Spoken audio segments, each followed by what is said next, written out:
So who's been the worst signing this season? God knows there's been a lot to choose from. I remember when Raheem Sterling signed for Man City and all the Liverpool fans said, don't worry, Jordan Ibe is better. Was that supposed to be some sort of sick joke? Jurgen Klopp seemed to think so, as one of his first protocols was to chuck him off to Bournemouth. Most people had pretty much the same reaction when Bournemouth spent a club record 15 million on him last summer. And he's been pretty atrocious on the south coast. The term headless chicken comes to mind. 0 goals, 0 assists. So remind me, what exactly is his function other than making Sterling look better by the week? Moussa Sissoko, probably the least surprising addition to the list. This is a man who was deemed not good enough for a championship team last summer. He would have probably found a few thousand Geordies who would have piggybacked the Frenchman to London for 30 million last summer. I mean, they'd probably have collapsed halfway down the M50. You know, he's a big fella, and drowning ale isn't a great stimulant. After playing like a wet paper bag last season, the Frenchman finally woke up for the Euros and tricked Spurs into thinking that he was a half-decent player. 30 million later, and he's back to not giving a fuck about his profession. He has started 2 games since October, scored no goals, but at least he made an impression on Harry Arthur's face. If you're going to get rid of a club legend and fan favourite like Joe Hart, then Pep, at least sign a goalkeeper who knows how to keep the ball out of the damn net.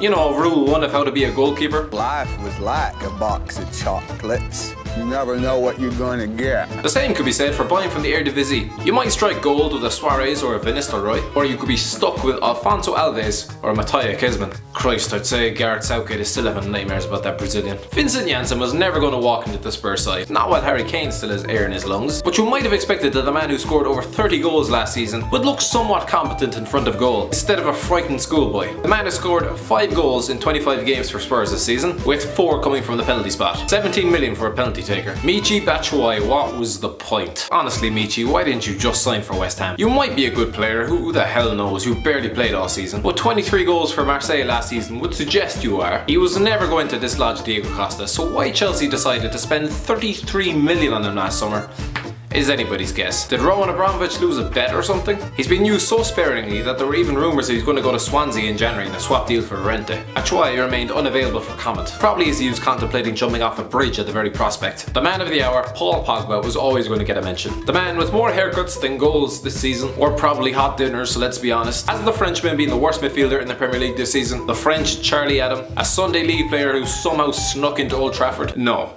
Clearly not. And the criticism he gets is way over the top. But is he playing like the most expensive player of all time? But who has been the biggest waste of money? The most horrific piece of spending that exemplifies everything that is wrong about the modern game. Step forward, John Stones. The fact that Everton asked for 50 million for him should have had the world laughing. The fact that City paid it, Jesus. If you gave Fellaini a haircut and told him he was Zlatan, they'd probably buy him too. So what do you think? Have I got this completely wrong? Who is the biggest waste of money this season? Give me your opinions in the comment section below. Thanks for watching. Don't forget to like, share and subscribe.